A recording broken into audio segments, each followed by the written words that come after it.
Do you read Sutter Kane? All of this started with the disappearance. The Sutter Kane. I'm the guy that writes that horror crap. So what happened to this cash cow of yours? Kane disappeared 2 months ago without a trace. I know this book will drive people crazy. We are not living a Sutter Kane story. This is not reality. I hope so. The movie comes out next month. If you've been keeping up with this show, you've probably learned what the rules are in terms of what we tackle. Those rules, of course, are that there are no rules whatsoever and we cover whatever sounds good or we think would be an interesting topic. In the Mouth of Madness came out in Italy in late 1994, and that means the movie is now 30 years old. It came during an interesting time in the Masters of Horror career when he was running flop after flop and being disappointed by studios' interference and stars that weren't willing to be true collaborators. It's the ending of a loose trilogy and in some people's estimation his last great film. Is In the Mouth of Madness a tale that stands the test of time? Or should it be put in the bargain bin of the now defunct Crown books? Lived any good books lately? I'm not insane. You hear me? I'm not insane!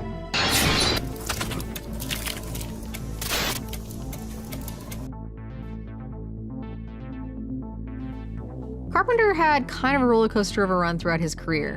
In 1988, They Live would come out during election week and be #1 at the box office, with a professional wrestler in the lead and a plot where Carpenter could really express his views.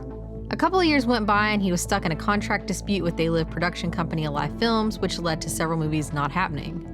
These included a Dracula movie, a Cher vehicle, and even The Exorcist III. Chevy Chase had purchased a script to Memoirs of an Invisible Man, and Carpenter was convinced to work on it.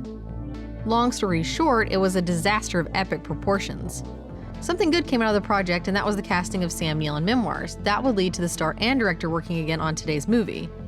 Neil even suggested a shot or two for Carpenter, specifically the aerial view shots later in the movie at the hotel. In the Mouth of Madness was written in the late 1980s by sometime screenwriter but 3-time Oscar-nominated mega producer Michael DeLuca. While his first thought was to offer it to John Carpenter, he had to turn it down. Later he agreed to direct after he got past the debacle of Memoirs and his gig with Tobe Hooper in Body Bags. While DeLuca is better known as a producer, particularly later in his career, he has had some interesting writing credits. In addition to today, he also has 7 episodes of Freddy's Nightmares, the screenplay for Freddy's Dead: The Final Nightmare, and a story credit on Judge Dredd. The cast is a fun mix, with the main characters being played by Sam Neill, Julie Carmen, and Jürgen Prochnow, with cool small turns from the likes of Bernie Casey, John Glover, David Warner, and Charlton Heston, among other notables. I'll save the comment section some time and mention that this was Anakin Skywalker himself, Hayden Christensen's first role. Sam Neill is no stranger to horror with The Omen 3, Possession, and Dead Calm, but this is my favorite role in the genre for him. You may not recognize Julie Carmen at first, but she is Regine Dandridge from the criminally underrated Fright Night 2, and Prochnow has been around forever seemingly, with his role in Das Boot being unmissable, well, certainly compared to House of the Dead. The movie follows the disappearance of a Stephen King stand-in named Sutter Kane, and a fraud investigator named John Trent who is hired by the publisher to find him. Trent takes his role seriously and dives headfirst in the world of Kane in order to find his whereabouts. He is taken to the no longer existing town of Hobbs End, which is a location for a ton of the author's stories. Think Castle Rock for King, or New England for the inspiration of the movie H.P. Lovecraft. The publisher sends one of their employees with John, and he slowly loses his mind and eventually no longer believes the disappearance and events as a publicity stunt, but the world ending. This is lent credence as the framing of the story is a bookend, with Trent being brought into an asylum to tell a story, and when we catch up, we get to see the end of the world. It's a movie full of practical effects, Lovecraft inspirations both direct and subtle, and some really good scares. The easy one here is the inability to get a hold of the author in the middle of the mystery. While at the time of filming, there were things like fax machines, cell phones, and email. It wasn't as prevalent as it is now, and there weren't any other social media outlets or even immediate ways to get a hold of people. Add in the fact that the author was already kind of a recluse, and he would be hard to get a hold of and find anyway. It's one of the nice ways that movies of the time still make sense in that regard, while screenwriters today have to figure out ways to make cell phones irrelevant. Often it can come off as forced or nonsensical, but here it makes sense organically in the story. It's kind of the reason that Sam Neill's character is hired in the first place, because he's good enough at his job and coming up with the truth that he would know how to find the dude and be patient. Another factor, and one that could easily go into the section of what holds up, is the effects. Minus one or two things here, this was the tail end of the mostly practical effects era. While big budget movies like Jurassic Park could use CGI to go with their practical effects, to get the job done on a smaller scale, it was mostly still a rubber and corn syrup kind of era. The trick was getting the right people to do the right thing for you.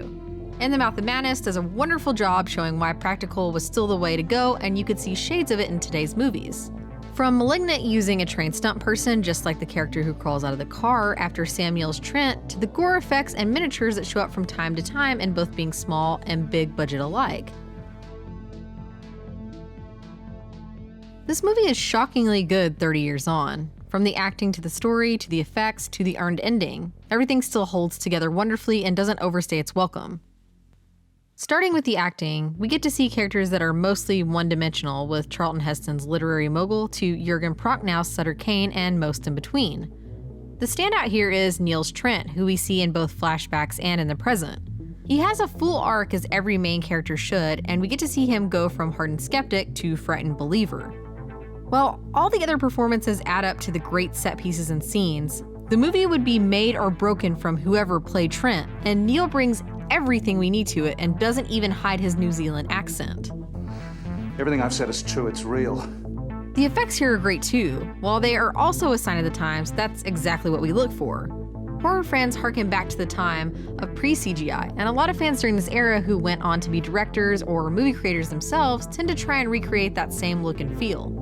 The creatures, both miniature form and large and in charge, like the ending as well as the gore and makeup, all stand out and still look good even on high-def formats.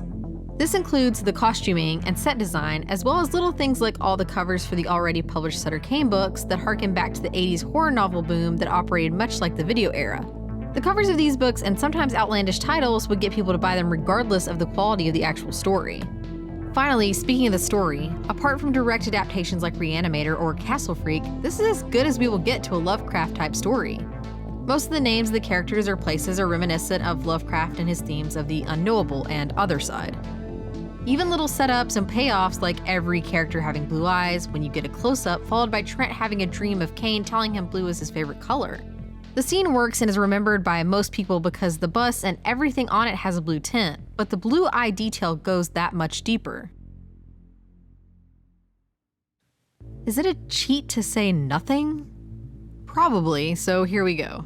As much as I love the effects here, there are a couple that do not stand the test of time, with the mask worn by the kid on the bike, some of the town's kids' makeup, and the part where Kane peels his face open to reveal the world outside the book and let the rest of the creatures and all kind of fall flat, especially compared to the rest of the movie's goods. The only other nitpick I can levy on this movie is that the music isn't quite as good as the rest of the man's movies. But that's kind of like saying that I didn't have as good a food at this 3-star restaurant as I did at the 4-star one. It's still good and even superior to many of its contemporaries, just not as good as the auditory perfection we are used to.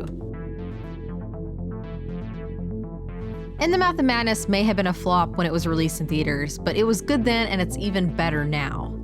While it's not his last good movie with both Escape from LA and Vampires being fun, I have no problem calling it his last great one.